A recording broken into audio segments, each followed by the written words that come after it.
Hello everyone, my name is Alexander Soetart. I work for the city of Bruges, where I support the cultural heritage institutions in digitizing and making accessible their collections. I'm sorry that I couldn't join you today in Pisa, but I'm very happy that I can record the presentation and tell you something more about our experiences with crowdsourcing for describing photographic heritage. Before I'll talk about our recent crowdsourcing project Enriching the View of Bruges, I would like to take you further back in the history of cultural heritage digitization in Bruges, to point to some cases of crowdsourcing avant la lettre. One of the first projects that was started back in 2001 was Beeldbank Brugge, a publicly available online database of photographs and other images. Currently, more than 90,000 images have been described and many more will follow in the upcoming years. Initially, the database was conceived as a separate platform, but since 2016 it has been integrated in Erfgoed Brugge, which is the central platform for digitized cultural heritage collections in Bruges. From the start, the partners of Beeldbank Brugge have been very ambitious in describing the images. In many cases, the metadata not only describe who or what can be seen, but also give some historical context.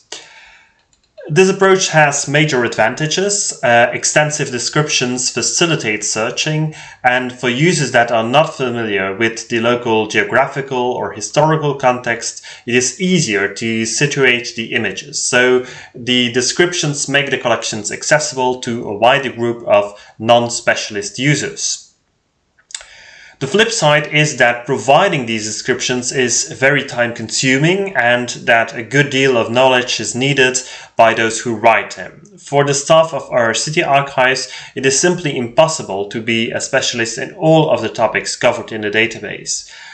The solution for both problems has been to ask the help of a group of volunteers who already have the background needed to write the descriptions, or at least have the time to immerse themselves in the context of a specific photograph and to look up the information that is needed. These volunteers work at the city archives, where they can ask help from the staff if necessary, and they use the same system that is used by the staff. We could call this method a sort of controlled crowdsourcing. Additionally, users can always add a reaction on the public platform.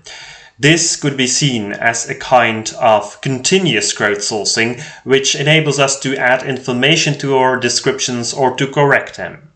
Last year, we received over 300 such reactions by 84 different users. Some users only react once, but there are also users who are scanning our database on images regarding specific topics. For example, there are some people that regularly provide additional information on local football clubs or local schools, or people that send us details about the naval ships depicted on a photograph. It takes some time to process these reactions, but we're still very happy with this input because it is often information that we didn't know before and that cannot be found elsewhere. In 2020, the City Archives, Musea Brugge and the Public Library of Bruges joined forces and started a large-scale crowdsourcing project, which was funded by the Flemish government. The project was named Verrijk de Kijk op Brugge, or in English, Enriching the View of Bruges. The goal was to provide descriptions for thousands of images of Bruges, or at least related to Bruges. These images included photographs, but also all kinds of prints, drawings, engravings, lithographs, etc. The difference with what we had been doing for many years was that, for the first time, everyone could describe images from home. It wasn't planned, but the project largely coincided with the COVID pandemic. This was a blessing and a curse at the same time. On the one hand, our volunteers could continue to describe the collections without physical contact, but on the other hand, it became more complicated to remain in contact with them. for such a large-scale project, we definitely needed a specific online crowdsourcing platform. Given the large number of volunteers, some of whom we didn't know personally, giving access to the backend of a collection database wasn't really an option. This would also have made it difficult to keep track of their collections. We decided to collaborate with the Mesa Botanic Garden, just north of Brussels, which already used a platform, a crowdsourcing platform originally developed in Australia. The platform is called DoDat, and it was designed to describe images of plants and specimens, but it was possible to adapt the platform to describe historical images too. The registration process consisted of 4 steps. First, all images needed to be digitized. Most were photographed by experienced photographers working for the library and Musea Brugge, and a smaller number was scanned by an external firm. Second, the images were uploaded to the DoDat tool. In total, almost 4,000 images were uploaded across 4 different thematic batches. One of the batches focused on the collection of a specific local collector, another consisted of prints and drawings depicting Bruges. The second and third batches were uploaded simultaneously, 3 months after the first. And the fourth batch followed 8 months after the second and third. Following the upload, the volunteers were given several months' time to provide descriptions. They were asked very specific questions, such as what does this image show? Who can you identify? Which buildings can you identify? Or can you date the image? The volunteers could also fill out a creative field or refer to the sources where the information was found or leave some additional notes. During the project, some changes were made to the user interface of the platform based on suggestions made by the volunteers. Starting from the second batch, an overview page with all images of the batch was made available. Volunteers were now also able to add feedback to the descriptions made by others. If all or nearly all of the images of a batch were described by the volunteers, the data were exported from the platform, and then, in a last step, professional registrars used the data provided by the volunteers to register the images in the collection databases of Musea Brugge, the City Archives and the Public Library.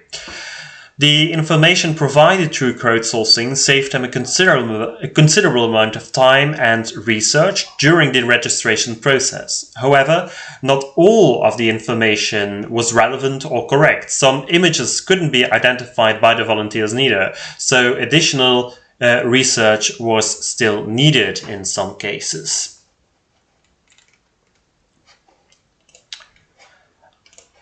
I would like to end my presentation with some lessons learned during the project. Using an existing tool was the right choice. There certainly are limitations, but developing a new tool for a temporary project is simply too difficult and expensive. Defining specific target audiences and the dialogue with existing communities is essential to find the right volunteers for your project. Even if you work in an online tool, you will have to look for possible volunteers and to enthuse them.